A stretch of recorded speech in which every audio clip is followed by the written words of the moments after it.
By being accepted into a wolf pack, Shaun hopes to prove that man can live in harmony with wolves, as long as he respects their ways.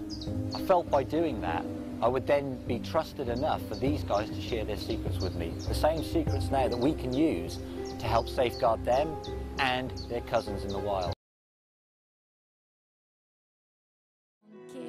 Sometimes I said, sometimes I hear my voice, and it's been